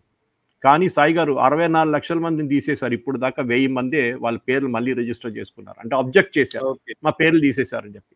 63,99 లక్షల మంది ఎవరు రాలేదు సాయి గారు, ఇప్పుడు రారు కూడా, వాళ్ళు లేరు, వాళ్ళు ఎట్లా వస్తారు? కానీ అన్నిటికంటే స్ట్రెయిన్ సాయి గారు, అది కూడా చెప్పి మనం ఇది క్లోజ్ చేద్దాం, ఈ దిస్ పర్టికులర్ సెగ్మెంట్. ఆ రోజు 3వ తారీఖు, సెప్టెంబర్ 3, 4 తారీఖు లాస్ట్ డేట్ ఉండే ఇది రివిజన్ ఆఫ్ రోల్స్కి. ఒక్కరోజు ముందు 3,54,000 మంది ఎలక్షన్ కమిషన్కి ఆన్లైన్ పిటిషన్ ఫైల్ చేశారు, ఆన్లైన్ రిక్వెస్ట్ ఫైల్ చేశారు. ఏంటి? మా పేర్లు తీసేసేయండి, మా పేర్లు రోల్స్ నుంచి తీసేసేయండి, మాకు అక్కర్లేదు. ఎప్పుడు అందరు ఏమి ఏడుస్తారు, మా పేర్లు తీసేశారు, పేర్లు తీసుకురండి అంటారు. 3,64,000 మంది తీసేసారు, మా పేరు తీసేసేయండి చెప్పారు. ఎందుకు? దానికని 2 రోజుల ముందు అక్కడ సిపిఐ ఎంఎల్ అనే ఒక పార్టీ ఉంది, మార్క్సిస్ట్ లెనినిస్ట్, వాళ్ళకి 6 సీట్లు వస్తాయి ఇప్పుడు. వాళ్ళ దాంట్లో ఒక ఎమ్మెల్యే వైఫ్కి 2 కార్డులు వచ్చింది, 2 ఎలక్ట్రల్ కార్డు. ఆమె మీద క్రిమినల్ కేసు పెట్టారు ఎలక్షన్ కమిషన్. మన దగ్గర పవన్ ఖేరా వాళ్ళ వైఫ్ ఇక్కడ ఉన్న ఆమె పేరు మీద కూడా, కోట నీలిమ అనుకుంటా ఆమె పేరు మీద 2 కార్డులు. సో భయపడి ఏం చేశారంటే ఇమ్మీడియట్గా ఎవరెవరి దగ్గర 2 కార్డులు ఉన్నాయో వాళ్ళు ఇమీడియట్గా సరెండర్ చేశారు ఒక కార్డు. సో ఇట్లాంటి హిందీలో అంటారు డర్ అచ్చా హై, ఉండాలి సాయి. నేను చెప్తున్నాను, మన దగ్గర ఇప్పుడున్న ఎలక్షన్ కమిషన్ డేటా ప్రకారం భారతదేశంలో 100 కోట్ల మంది ఓటర్స్ ఉన్నారు 140లో. Sai garu, I'm telling you, ఈ ఎస్ఐఆర్ అక్రాస్ ద కంట్రీ నడిపిస్తే మీరు బీహార్ డేటా తీసుకుంటే అంటే 8 crores is as to 7 crore 40 lakhs is as to 100 crores is as to what వేస్తే మీ mathematic, we are an engineer, you can calculate, it will be around not less than ఒక 10 కోట్ల నుంచి 12 కోట్ల మంది ఓటర్స్ వెళ్ళిపోతారు. They are duplicate fake voters. నిజానికి అప్పుడు ఓటింగ్ పర్సెంటేజ్ కరెక్ట్ గా వస్తుందేమో. కరెక్ట్, ఎందుకంటే ఎప్పుడు మనం అంటాం 50% వచ్చింది, 60% వచ్చింది, కాదు, మిగతా 30% ఫేక్. దానికోసం లాస్ట్ లోక్సభ ఎలక్షన్లో చార్మినార్లో 40% ఓట్లే పడ్డది. ఎందుకు? ఎప్పుడు 60%, 70%, 80% ఓట్లు పడే కాన్స్టిట్యున్సీలో 40% ఓట్లే పడ్డాయి. ఎందుకు? ఎవడో వాట్సాప్లో రూమర్ పెట్టేశాడు, అరే బుర్కాలు చెక్ చేస్తున్నారా నాయనా అని చెప్పి, అన్ని బూత్లలో బుర్కాలు చెక్ చేస్తున్నారని చెప్పి. అది ఎవరో బీజేపీ వాళ్ళు చేస్తుంటారని పని. కటాకని పడిపోయింది ఓటింగ్ అంతా. లంచ్ టైం దాకా వచ్చిన ఓటింగ్ తర్వాత ఎవరు రాలేదు ఓటింగ్కి. అది ప్లేన్ థింగ్. ఇప్పుడు కూడా అడిగారు బీహార్లో కూడా, that there should be a system to check burqa voters. Yes, there should be system. Yes sir, ఇక నెక్స్ట్ అంశాలకు వెళ్దాం సార్. ఇప్పుడు ఇందాక మీరు అన్నట్టుగా సిజేఐ గవాయ్ పైన షూ విసిరినటువంటి ఘటన. సో రాకేష్ కిషోర్ ఆయన అడ్వకేటే, ఆయన ఇప్పుడు బ్రాహ్మణికల్ మనిషి అయిపోయాడు. ఈయన పాపం గవాయ్ గారేమో దళితుడు అయిపోయారు, దళితుడి పైన బ్రాహ్మణుడి దాడి అయిపోయింది. So almost left eco system అంతా కూడా అలాగే మాట్లాడుతూ ఉన్నారు. అందరూ కూడా ఇప్పుడు రాజ్యాంగబద్ధమైన హోదా దాంట్లో ఉన్న వ్యక్తి అంటున్నా. నేను కూడా ఒక 2 వీడియోలు చేశాను దీని మీద. నాకు actually me point of view నేను చాలా ఎక్కువ ఇష్టపడతాను ఇట్లాంటి వాటిల్లో వినడానికి. సో ఫస్ట్ పాయింట్, నాకు 2 ప్రశ్నలకు సమాధానం చెప్పండి సార్. నెంబర్ 1, అసలు గవాయ్ పైన షూ విసిరిన సంఘటనని ఈవెన్ నరేంద్ర మోదీ గారు కూడా ఖండించారు, అది కరెక్ట్ కాదు అని అన్నారు, అంతవరకు ఫైన్. ఇప్పుడు ఏంటంటే ఎకో సిస్టమ్ అంతా కూడా ఏం కోరుకుంటున్నారు అనే దగ్గర ఒక చిన్న కన్ఫ్యూజన్ అయితే ఉంది. ఇప్పుడు ఇంతకు ముందు మీరే చెప్పారు నాకు, చంద్రచూడ్ ఇంటికి నరేంద్ర మోదీ గారు వెళ్ళినప్పుడు, అప్పుడు సుప్రీంకోర్టు చీఫ్ జస్టిస్ ఆయన, చంద్రచూడ్ ఇంటికి నరేంద్ర మోదీ గారు వెళ్ళినప్పుడు అట్లా విమర్శలు చేశారు. రంజన్ గొగోయ్ విషయంలో అప్పుడు అట్లా విమర్శలు చేశారు, అప్పుడేమో రాజ్యాంగబద్ధమైన హోదా రాదు. ఇప్పుడు గవాయ్ విషయంలో మాత్రం రాజ్యాంగబద్ధమైనటువంటి పొజిషన్ లో ఉన్నటువంటి చీఫ్ జస్టిస్ మీద దాడి వస్తుంది. సో ఆయన రాకేష్ కిషోర్ ఆయనని ఇంటర్వ్యూలు చేస్తున్నారని ఒకవైపు తిడుతున్నారు. సో ఫ్రీడమ్ ఆఫ్ ఎక్స్ప్రెషన్ అని మళ్ళీ వీళ్ళే అంటారు, ఇంకెవరికి ఫ్రీడమ్ ఆఫ్ ఎక్స్ప్రెషన్ లేదా అని అంటారు. అసలు ఏ కన్ఫ్యూజన్, వాళ్ళకి కన్ఫ్యూజన్ ఉందా, లేకపోతే ఇటువైపు అంటే ఈ బీజేపీ దిస్ ఎకో సిస్టమ్ లో సైలెన్స్ దేనికి సంకేతం? నిజానికి వీళ్ళు కరెక్ట్ గా చెప్పలేకపోతున్నారా? ఒకసారి మీరే దీన్ని క్లియర్ చేయాలి. సాయి గారు, అఫ్ కోర్స్ ఇప్పుడు రాకేష్ కిషోర్ గారు దళిత్ అని తెలిసిపోయింది, ఆయన బ్రాహ్మణ్ కాదు. ఆయన అన్నారు నేను జైస్వాల్ కాదు, నేను ఏదో బ్రాహ్మణికల్ కమ్యూనిటీస్ ఉన్నారు దాంట్లో ఎక్కడ నేను నా పేరు రాదని చెప్పారు. ఆయన పాపం ఒక 72-year-old మ్యాన్. సాయి గారు, ఈ షూ తీసుకొని విసిరేయడం అనేది ఫస్ట్ టైం కాదు ఇండియాలో జరిగేది, చాలా కోర్ట్స్లో జరిగింది. అప్పుడు వీరెవరైనా ఖండించారా? వీరెవరైనా ఆ అడ్వకేట్ని సస్పెండ్ చేశారా? కొంతమంది అడ్వకేట్లు కాదు, కొంతమంది లిటిగెంట్స్ షూ తీసేస్తారు. ఎందుకంటే వాడిని పిలిచి తారీఖ్ పే తారీఖ్ వేసిన తర్వాత ఫ్రస్ట్రేట్ అయ్యి వాళ్ళు షూ లేకుంటే వాళ్ళ చేత చెప్పలు ఏది దొరికినా అది తీసి జడ్జ్ పైన విసురుతారు. That is the frustration Sai గారు. మన లాంటి వాళ్ళు కొంతమంది అంత ఫ్రస్ట్రేషన్ ఎక్స్పీరియన్స్ చేయలేదు. కొంతమంది కోర్టుకి 20, 30, 40 సార్లు వెళ్ళారు కాదు సాయి గారు ఒక కేసు కోసం. ఆ ఫ్రస్ట్రేషన్ అప్పుడు మీకు ఫీల్ అయితే మీకు తెలిసిపోతుంది. ఒక ల్యాండ్ డిస్ప్యూటో లేకుంటే ఒక క్రిమినల్ కేసు. ఈ కేసులో కూడా చెప్పారు, ఆయన అపియర్ చేస్తున్న ఇంకొక డాక్టర్ కోసం ఒక కేసు అక్కడ ఇంకొక కోర్టులో నడుస్తుంది ఢిల్లీలో అని చెప్పారు. ఒక మోటార్ యాక్సిడెంట్ కేసు. డాక్టర్ కార్లో వెళ్తున్నారు, ఒకడు రాంగ్ సైడ్ నుంచి బైక్లో వస్తున్నాడు, బైక్ వాడు రాంగ్ సైడ్ నుంచి వస్తున్నాడు, హెల్మెట్ లేదు, వాడికి లైసెన్స్ లేదు, బండికి ఇన్సూరెన్స్ లేదు, ఆడు రాంగ్ సైడ్లో వస్తున్నాడు. డ్రైవర్ వెళ్ళి కొట్టాడు, కార్ డ్రైవర్ వెళ్ళి కొడితే వాడు కింద పడిన తర్వాత వాడు కాలు ఇరిగింది. వాడు డాక్టర్ మీద కేసేసాడు. ఆలోచించండి, తప్పు ఎవరిది? ఈ బైక్ వాడిది. బైక్ వాడు డాక్టర్ మీద కేసేసాడు, కార్ డ్రైవ్ చేస్తున్న డాక్టర్ మీద. ఏంటి? మోటార్ యాక్సిడెంట్ జరిగింది, నా మీద ఇట్లా వచ్చి కొట్టాడు అని. సీసీటీవీ ఇమేజెస్ క్లియర్ ఉంది, పోలీస్ స్టేట్మెంట్ క్లియర్ ఉంది, ఈడే చెప్పాడు నేనే రాంగ్ సైడ్ నుంచి వచ్చాను, నాకు ఇన్సూరెన్స్ లేదు, లైసెన్స్ లేదు ఏమి. ఆ కేసు 8 సంవత్సరాల నుంచి నడుస్తుంది సాయి గారు. ఈ డాక్టర్ ఏమో పాపం చాలా బిజీ మనిషి, ఆయన ప్రతి నెల ఒకసారి వచ్చి జడ్జి ముందు నిలబడతారు, మళ్ళీ అది వాయిదా అవుతుంది, మళ్ళీ వెళ్ళిపోతారు, నెక్స్ట్ వస్తారు, మళ్ళీ వాయిదా పడుతుంది, మళ్ళీ వెళ్తారు. సాయి గారు ఇన్నిసార్లు మీరు 20-30 సార్లు వస్తే మీకే ఒకసారి అనిపిస్తుంది చెప్పులు తీసుకొని కొడదాం రా ఒకసారి అని చెప్పి. ఆ ఫ్రస్ట్రేషన్ వచ్చేస్తుంది. సరే ఈ కేసులో ఎందుకు జరిగింది మన అందరికి తెలుసు. హిందువులు ఏదైనా కేసు తీసుకొస్తే సాయి గారు మీరు చూసుంటారు, జనరల్లీ జ్ఞాన్వాపి నుంచి మీరు రామ్ జన్మభూమి దాకా అన్ని చూసుకుంటే తెలుసు. ఈ కేసులో విష్ణు భగవాన్ది ఫేస్ ఎవడో ముఘల్ రూలర్స్ టైంలో కొట్టేశారు, దాన్ని రీప్లేస్ చేయాలి, రిస్టోర్ చేయాలని చెప్పారు. మీరు హంపీకి వెళ్తే సాయి గారు మీకు కనిపిస్తుంది అక్కడ విరూపాక్ష ఐడల్ ఒకటి ఉంది పెద్దది, దాన్ని యాక్చువల్లీ ముస్లిం అప్పుడున్న ఆర్మీ వచ్చి మొత్తం ధ్వంసం చేస్తారు కంప్లీట్గా. అక్కడ హంపీనే మొత్తం వాళ్ళు they looted the entire Hampi, Vijayanagara సామ్రాజ్యం లేకుండా చేసేసారు వాళ్ళు. అక్కడ మిగిలింది ఆ గుడి ఒకటే. అది కాకుండా ఈ విరూపాక్ష ఈ మూర్తిని ఆర్కియలాజికల్ సర్వే రిస్టోర్ చేశారు, చాలా బాగా చేశారు. ఇన్ఫ్యాక్ట్ ఒక పాయింట్లో ఒక బెల్ట్ లాగా ఉంటుంది మీరు చూసుంటే, ఆ బెల్ట్ ఎందుకు పెట్టాల్సి వచ్చిందంటే ఆ stone was not sticking together, restore అంతగా చేయలేకపోయారు.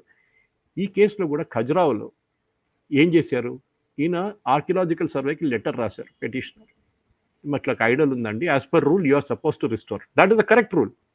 Archaeological survey of India job అది టు రిస్టోర్ ఇట్.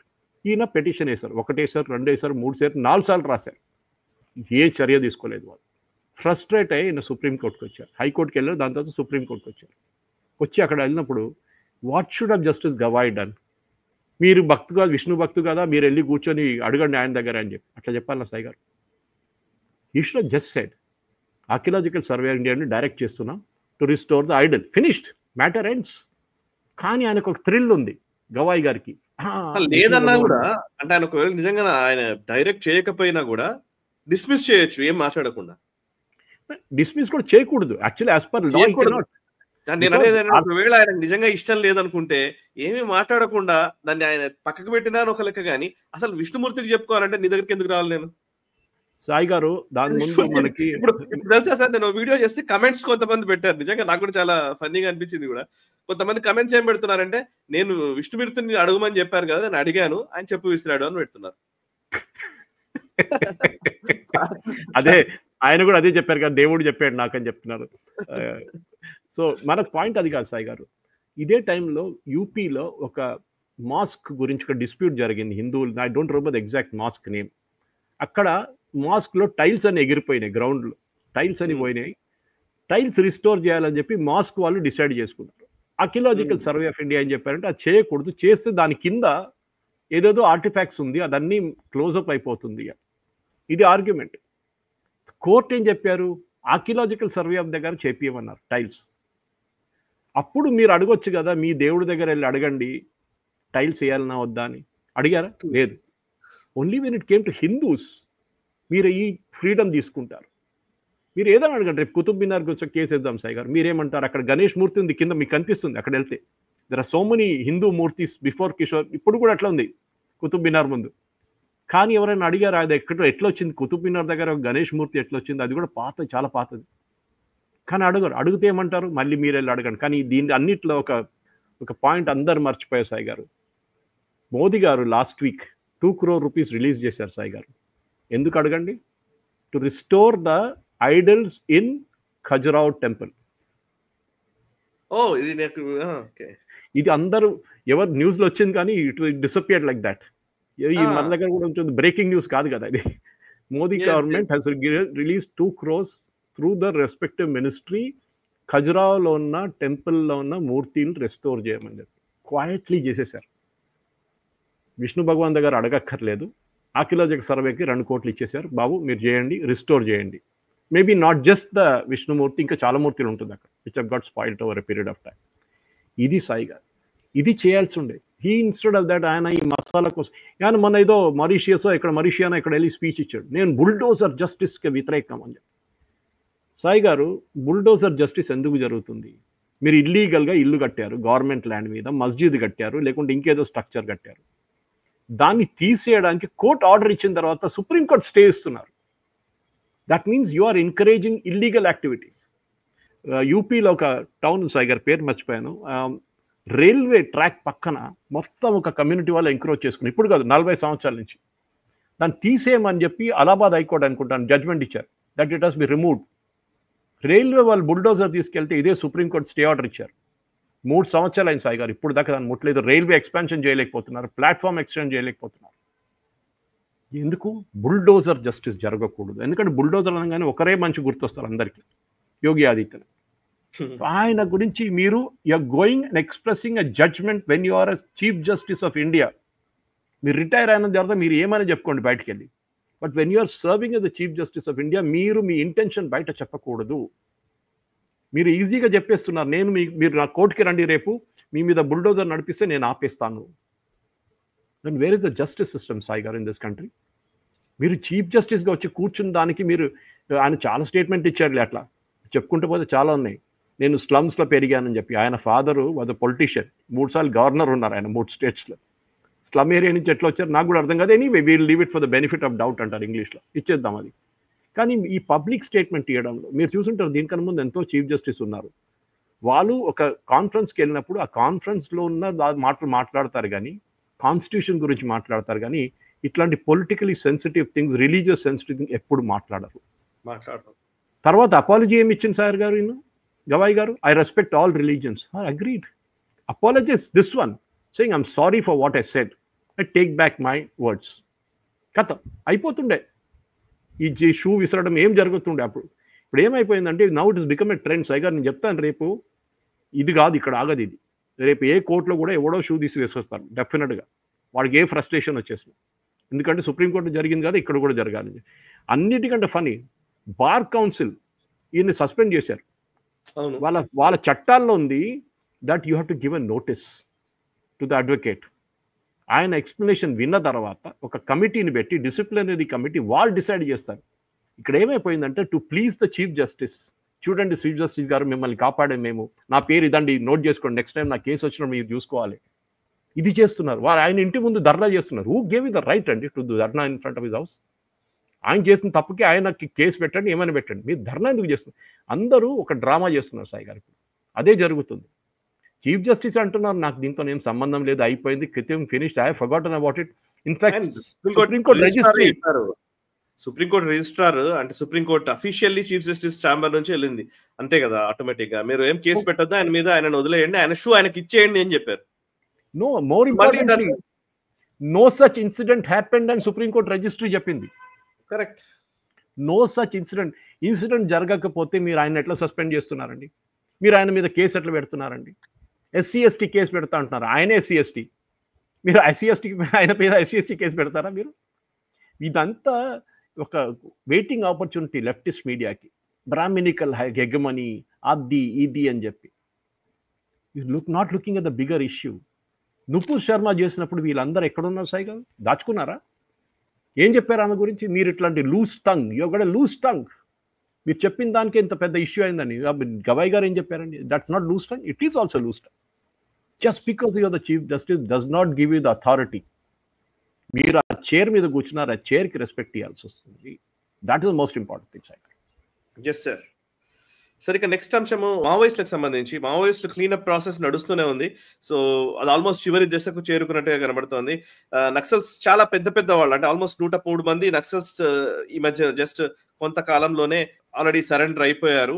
వాళ్ళ మీద పెద్ద పెద్ద లీడర్స్ వీళ్ళందరూ 1 crore బౌంటీస్ కూడా ఉన్నాయి వాళ్ళ పైన, అంటే ₹1 కోటి వరకు వాళ్ళ పైన బౌంటీ ఉంది. సో అందులో కొంతమంది divisional committee member and platoon party member and DAKMS presidents, party members, అంటే బిగ్ లీడర్షిప్. నిజానికి మాట్లాడితే మావోయిస్టులకు సంబంధించినటువంటి మెయిన్ లీడర్షిప్ సరెండర్ అవుతున్నారు, లేదంటే ఎన్కౌంటర్ లో పోతున్నారు. సో మొత్తానికి అయితే క్లీనప్ ప్రాసెస్ చాలా సీరియస్ గానే నడుస్తోంది. ఇక్కడ ఉన్న ప్రొఫెసర్ అరగోపాల్ గారు వీళ్ళందరూ అన్నారు, అసలు మావోయిస్టులను తీసేయడం అనే దానికి టార్గెట్ పెట్టుకొని పనిచేస్తున్నామని చెప్తున్నారు, మీ వల్ల అవుతుందా అని చెప్పేసి మాట్లాడిన చాలా మంది ఒకవైపు ఉన్నారు. ఇంకోవైపు మార్చ్ 31 అని ఏదైతే అమిత్ షా గారు టార్గెట్ పెట్టారో ఆ లోపలనే క్లీనప్ అవుతుందా అనేది ఒక అంశం కనబడుతోంది. So what do you say sir? Sai గారు చాలా ఇంపార్టెంట్. దీంట్లో మావోయిస్టులది చాప్టర్ అయిపోయింది. అది మొన్న ఢిల్లీ యూనివర్సిటీ ఒక ప్రొఫెసర్, ఆమె ఒక leftist, I forget her name, I think anyway ఆమె చెప్పిన ఒక స్టేట్మెంట్, ఒక డిబేట్లో వచ్చి మాట్లాడుతుంది, మావోయిస్టులకి టైం ఇవ్వండి, ఓకే, వాళ్ళు వాళ్ళు కూర్చొని మాట్లాడుకోవాలి కదా, వాళ్ళ నడిమిట్లోనే విభేదాలు ఉన్నాయి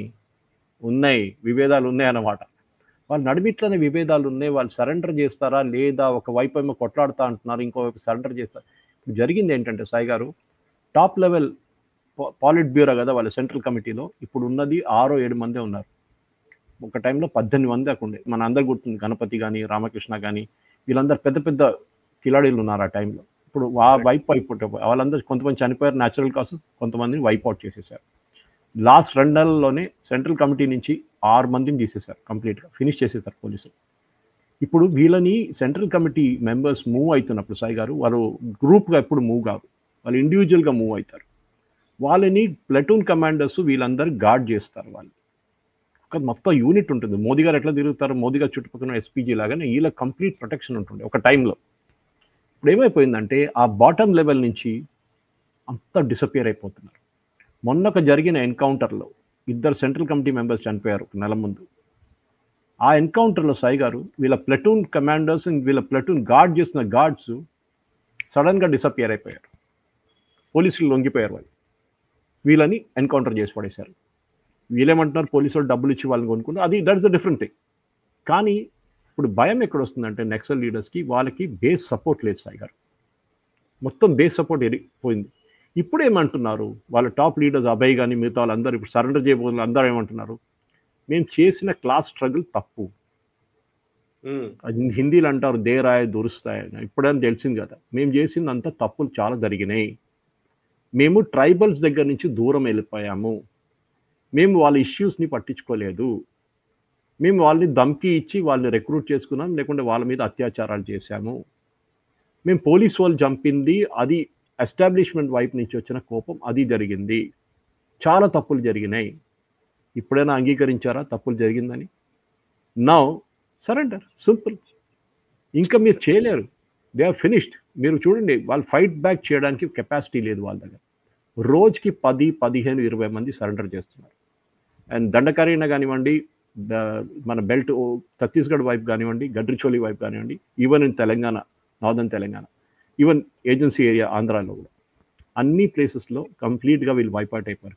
ఆపరేషన్ కంగారు తర్వాత సాయి గారు ఈ కంప్లీట్ నక్సల్ హాట్ బెడ్ని వీళ్ళు ఫినిష్ చేసి పడేశారు. ఒక టైంలో బస్తర్లో ఎంటర్ చేయాలంటే మీకే తెలుసు, బస్తర్లో ఎంటర్ చేయాలంటే భయపడుతుండే సెక్యూరిటీ ఫోర్స్. ఇప్పుడు బస్తర్కి బస్సులు వెళ్తుంది, బస్తర్లో టెలివిజన్ ఛానల్ పెట్టారు, అంటే టెలివిజన్ సెట్ తీసుకొచ్చారు, బస్తర్లో స్కూల్ పెట్టారు, సుక్మాలో, ఇటువైపు గడ్రిచోలీలో దేవేంద్ర ఫడ్నవీస్ గారు వచ్చారు అక్కడికి ఫౌండేషన్ స్టోన్ వేయడానికి. ముఖ్యమంత్రులు రావడానికి భయపడుతుండే అక్కడ. సో ఇక్కడ ఇప్పుడు మన నక్సల్ మూమెంట్ది ఒక టైంలో మీకు కూడా తెలుసు, మీరు కూడా తెలంగాణ నుంచి వస్తుంది, మీకు తెలుసు, ఒక అన్నలు వచ్చారు అంటే పెద్ద రెస్పెక్ట్ ఆ టైంలో. ఇప్పుడు అన్నలకి రెస్పెక్ట్ లేదు, రిక్రూట్మెంట్ గ్రౌండ్ లేదు, వరంగల్ నుంచి కానివ్వండి, ఉస్మానియా నుంచి వీళ్ళకి ఎవ్వరు దొరకట్లేదు, పీడిఎస్యూ లేదు, ఆర్ఎస్సీ లేదు. అంటే మై ఫీలింగ్ సార్, అంటే యాక్చువల్లీ అప్పట్లో రెస్పెక్ట్ కంటే కూడా ఎస్టాబ్లిష్మెంట్ మీద గౌరవం లేదు. ఎస్టాబ్లిష్మెంట్ అంటే ఈ నిజానికి గవర్నమెంట్ ఈ సిస్టమ్ మీద గౌరవం లేదు. వీళ్ళెవరూ సరిగ్గా స్పందించే వాళ్ళు కాదు. వీళ్ళెవరు అంటే గవర్నమెంట్ ఎస్టాబ్లిష్మెంట్ సరిగ్గా పనిచేయని టైంలో ఎవరు ఆల్టర్నేట్ గా కనబడతారో వాళ్ళ వైపు ప్రజలు మొగ్గు చూపుతారు. అలాగే జరిగింది. కానీ ఒక్కసారి డెవలప్మెంటల్ యాక్టివిటీ కొంచెం మొదలైన తర్వాత కొంత అంటే ఎంప్లాయ్మెంట్ రావడము, ఇట్లాంటి డెవలప్మెంటల్ యాక్టివిటీస్ పెరుగుతున్న కొద్దీ ఆటోమేటిక్ గా దాన్ని డిజైన్ చేసుకుంటూ వచ్చారు కాదంటారా? అది సాయి గారు డెవలప్మెంట్ లేదు. నేను ముందు కూడా చెప్పాను కదా చాలాసార్లు, కేరళ నుంచి వచ్చారు, నన్ను అడుగుతారు చాలా మంది, మీ దగ్గర ఫస్ట్ కమ్యూనిస్ట్ గవర్నమెంట్ ఫామ్ అయింది, మీ దగ్గర నక్సలిజం ఎందుకు రాలేదు? ఎందుకంటే అక్కడ ఈ టాప్ అండ్ బాటమ్కి డిఫరెన్స్ ఎక్కువ లేదు. ఇక్కడ జమీందారులు, పెద్ద పెద్ద కాంట్రాక్టర్లు, పిల్లలు ఏం చూస్తారు, నేను చదువు చేసుకొచ్చిన ఇంజనీరింగ్ కాలేజ్ నుంచి వరంగల్ కానీ మిగతా ఎన్ఐటి నుంచి వచ్చిన తర్వాత, ఉస్మానియా నుంచి వచ్చిన తర్వాత నాకు ఉద్యోగం లేదు. ఆడేమో కాంట్రాక్టర్, 5 కార్లు, 10 మంది పని మనుషులు ఇంట్లో, డబ్బులు, వాళ్ళ కొడుకులు బయట వెళ్ళి చదువుకుంటున్నారు, తుపాకీ పట్టుకుంటారు. మీరు అది ఇన్ఈక్వాలిటీ తీసేసేయండి. ల్యాండ్ రిఫార్మ్స్ చేశారు వెస్ట్ బెంగాల్లో, కేరళ, దానికోసం జరిగింది, అక్కడ జరగలేదు, నక్సలిజం పోయింది అక్కడి నుంచి కంప్లీట్గా. మన దగ్గర తెలంగాణలో ఇప్పుడు లేదనుకోండి, కానీ ఆ టైంలో నేను చదువుకుంటున్న టైంలో, నేను ఉస్మానియాలో చదివాను, నేను సిటీ నుంచి 40 కిలోమీటర్ బయటకు వెళ్తే మీకు ఇన్ఈక్వాలిటీ ఏముంది తెలిసిపోతుంది సార్. ఇక్కడ పేదోళ్ళు, చాలా పేదోళ్ళు ఉంటారు అక్కడ. ఇప్పుడు కూడా ఉందనుకోండి, కానీ చాలా మటుకు ఇంప్రూవ్ అయింది. మీరు అది ఎలిమెంట్ ఆఫ్ ఆ బేసిస్ తీసేసేయండి అక్కడి నుంచి. వాళ్ళకి నెక్స్ట్ రేట్ ఆపరేట్ చేసింది ఒకటే మాట మీద, చూడండి గవర్నమెంట్ మీకు ఏం చేయట్లేదు, మేము చేసి చూపిస్తాం, మేము మీకు డెవలప్మెంట్ తీసుకొస్తాం, మేము అక్కడ కాంట్రాక్టర్ దగ్గర డబ్బులు తీసుకొని మీకు డబ్బులు ఇస్తాం, రాబిన్హుడ్ ఆర్మీ లాగా అయిపోతుంది. ఇది చేశారు సాయి గారు. కానీ ఆ ఒక కాన్సెప్ట్ పోయింది, ఆ ఒక జనరేషన్ పోయింది, ఆ ఒక గణపతి కానీ రామకృష్ణ కానీ ఇట్లాంటి జనరేషన్ పోయింది. మన ఈవెన్ కొండపల్లి సీతారామ గారు ఉన్నప్పుడు కూడా ఆయన తీసుకొచ్చిన ఇంకొక కాన్సెప్ట్ కూడా అది కూడా పోయింది మొత్తం కంప్లీట్గా. ఇప్పుడు మిగిలింది ఏంటంటే అర్బన్ నెక్సల్స్ ఒకరే మిగిలారు, వాళ్ళు కూడా అమిత్ షా గారు జల్దీ చూసుకుంటారు వాళ్ళు కూడా. ఎస్ సరే, ఇక్కడ లాస్ట్ అంశము అసలు జోహో గురించి మనం మాట్లాడకుండా మనం ఇది చర్చ ముగించలేము. జోహో శ్రీధర్ వెంబు చరిత్ర సృష్టిస్తూ ఉన్నారు.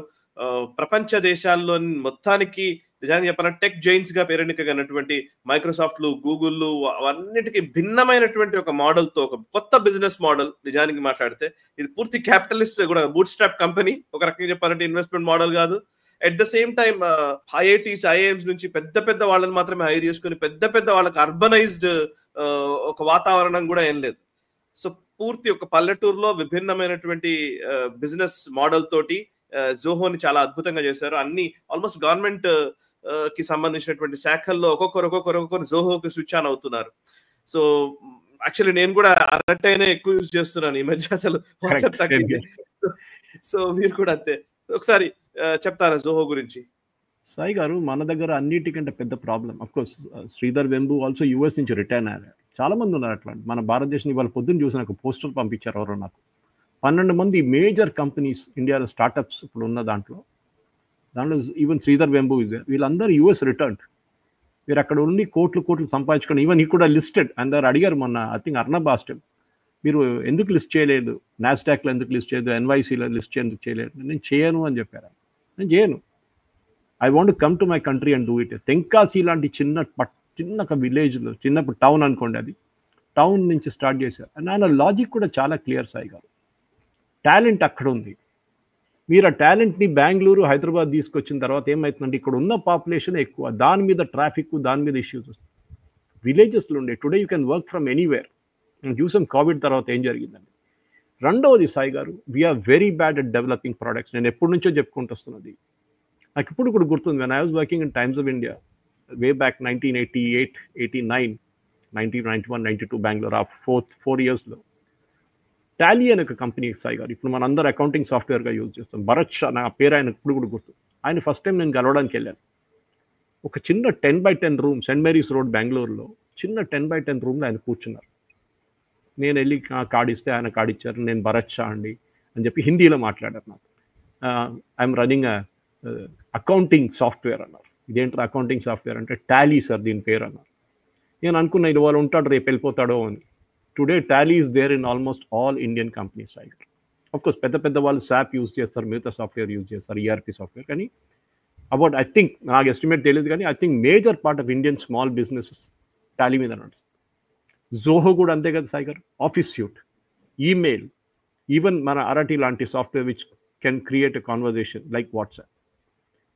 ప్రాబ్లం ఎక్కడ వచ్చిందంటే we got enamoured by Microsoft. ముందు సబీర్ బాటి అదొక హాట్మెయిల్ ఉండే ఫస్ట్, నాకు గుర్తుంది. నాకు ఇప్పుడు కూడా అకౌంట్ ఉంది, కానీ ఇప్పుడు ఆయన కంపెనీ అమ్మేస్తారు ఆయన. Hotmail was the initial thing. అక్కడ 400 million ఎందుకు అమ్మేసుకున్నారు ఆయన ఆ కంపెనీ. We have not created products. Sabeer Bhatia create చేసి యూఎస్లో పెట్టి అమ్మేసుకుని అక్కడే ఉంటున్నారు. భారతదేశంలో ఎన్ని ప్రోడక్ట్స్ తయారు చేశాం సాయి గారు? ఐప్యాడ్ చెప్పండి, ఐపాడ్ చెప్పండి. ఎందుకు సాయి గారు? I think except for Infosys Finacle as a software for finance banks, మిగతా చాలా తక్కువ Sai. We have not created. Piyush Goyal గారు చెప్పింది correct. Poor people are feeding rich people in India అని ఆయన ఈ was talking in the context of food delivery. అది మన స్టార్ట్అప్ కల్చర్లో ఫుడ్ డెలివరీగా ఉండిపోయింది. ఆవిడ ఫస్ట్ టైం చూస్తాడు నా వాల్యుయేషన్ ఏంటి, నేను ఈ కంపెనీ ఎప్పుడు అమ్మేసుకొని వెళ్ళిపోవచ్చు. This is the logic starting a startup. Product develop చేయడానికి కాదు. ఉన్నాయి చాలా ప్రోడక్ట్స్ డెవలప్ చేస్తారు. అబీబస్ లాంటి ప్రోడక్ట్ డెవలప్ చేస్తారు చాలా సంవత్సరాల ముందు, తెలంగాణ నుంచే వాళ్ళు ఇట్లాంటి ప్రోడక్ట్స్ డెవలప్ చేశారు. కానీ నౌ గవర్నమెంట్ ఆఫ్ ఇండియా కూడా అదే అంటున్నారు, మీరు ప్రోడక్ట్స్ డెవలప్ చేయండి. You develop products and that is where the entire thing will come in. I think జోహోని తీసుకొచ్చేది ఏమది Sai garu? Why should I depend on Microsoft or Meta ఇట్లాంటి కంపెనీ మీద నేను నా డేటా బయట పెట్టుకొని మనం ఏ డేటా రిజిస్టర్ చేసినప్పుడు క్లిక్ క్లిక్ క్లిక్ క్లిక్ అని కొట్టుకుంటూ వెళ్ళిపోతాం తెలియకుండా.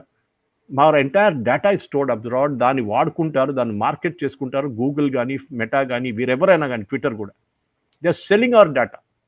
మీరు అర్థం చేసుకుంటలేరు how you are being made kind of scapegoat in entire thing. కానీ జోహో కూడా చేస్తారో లేదు, that is the different thing. ఎవరు అన్నారు వాళ్ళు ఎండ్ టు ఎండ్ ఇంక్రిప్షన్ లేదన్నారు? చేస్తున్నారా బాబు, వెయిట్ చేయండి. 2 సంవత్సరాలు వెయిట్ చేశారు కదా, just wait for a little while.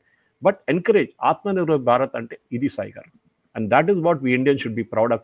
ఇప్పుడున్న యంగ్స్టర్స్కి అదే చెప్తారు, ఇంజనీరింగ్ కాలేజ్ మీరు ఏది చేసినా కానీ డెవలప్ ప్రోడక్ట్స్. నేను ఆ వర్డ్ ఎప్పుడు యూజ్ చేయను. సైబర్ కూలీస్ అంటారు కొంతమంది, దాట్స్ వెరీ డెరిగేటరీ టర్మ్. మనం చేస్తున్న services, we should get out, we should do services. But మన ఒక అమెరికన్ కంపెనీకి సర్వీస్ ఇక్కడ కూర్చొని చేసేది కాదు. We should develop our own products for the world. అమెరికాలో అమ్మడానికి ఒకటే కాదు, యూరోప్ ఉంది, ఆస్ట్రేలియా ఉంది, ఆఫ్రికా ఉంది, చాలా కంట్రీస్ ఉన్నారు. We should be now next generation of Indian youngsters product development మీద ఫోకస్ చేయాలి సార్ గారు. చాలా మటుకు R&D కూడా ఖర్చు పెట్టాల్సి వస్తుంది దాన్ని. ఎస్ సార్ మీరు చాలా అద్భుతంగా చెప్పారు sir. Thank you very much sir. Thank you very much Suresh Kochatla garu. చాలా విషయాలు మీరు ఓపికగా వివరించారు. యాజ్ యూజువల్ ప్రతి వారం లాగే ఈ వారం కూడా టైం అయిపోయింది కాబట్టి ఆపాల్సి వస్తుంది, 1 hour అయింది కాబట్టి. Right, thank you very much sir. Thank you Sai గారు, థ్యాంక్ యూ. సో చూసారు కదా, ఇది ఈ వారం నేషనల్ రౌండప్. వచ్చే వారం నేషనల్ రౌండప్ లో మళ్ళీ కలుద్దాం. 167వ ఎపిసోడ్ ఇది. ఈ ఎపిసోడ్ నచ్చితే వెంటనే లైక్ చేయండి, 10 మందికి షేర్ చేయండి, మీ కమెంట్స్ ద్వారా మీ అభిప్రాయాన్ని మాతో పంచుకోండి. And actually Nationalist hub video చూస్తున్నప్పుడు ఫస్ట్ లైక్ చేయడం ద్వారా, కమెంట్ చేయడం ద్వారా ఈ ట్రాక్షన్ ని పెంచిన వాళ్ళు అవుతారు. ఎందుకంటే నేషనలిస్ట్ కాజ్ తో పనిచేసేటువంటి నేషనలిస్ట్ హబ్ పైన యూట్యూబ్, పర్టికులర్లీ యూట్యూబ్ నేషనలిస్ట్ల పైన సీత కన్నేసింది. అంటే ఇక్కడ చేయకూడదు, వీళ్ళ మీద వీళ్ళ వీడియోల్ని ప్రచారం చేయకూడదు, ఎక్కువ మందికి ప్రమోట్ చేయకుండా చాలా అవాంతరాలు సృష్టిస్తూ వస్తూ ఉన్నారు. సో దాన్ని అధిగమించాలంటే మీ సహాయ సహకారాలే మాకు ఉపయోగపడతాయి. సో ప్లీజ్ షేర్ చేయండి, కమెంట్ చేయండి, అండ్ ఈ వీడియోని లైక్ చేయండి. Nationalist hub, NHTV YouTube channels ని సబ్స్క్రైబ్ చేసుకుని జాతీయవాద జర్నలిజాన్ని ప్రోత్సహించండి. Thank you very much. ఈ వీడియో మీకు నచ్చినట్టయితే లైక్ చేయండి, 10 మందికి షేర్ చేయండి. అలాగే కామెంట్ల రూపంలో మీ అభిప్రాయాలను మాతో పంచుకోండి. Nationalist hub group of channels ను సబ్స్క్రైబ్ చేసుకుని తెలుగునాట జాతీయవాద జర్నలిజాన్ని ప్రోత్సహించండి. ఈ వీడియో కింద ఉన్న బెల్ ఐకాన్ పై క్లిక్ చేయడం మర్చిపోవద్దు.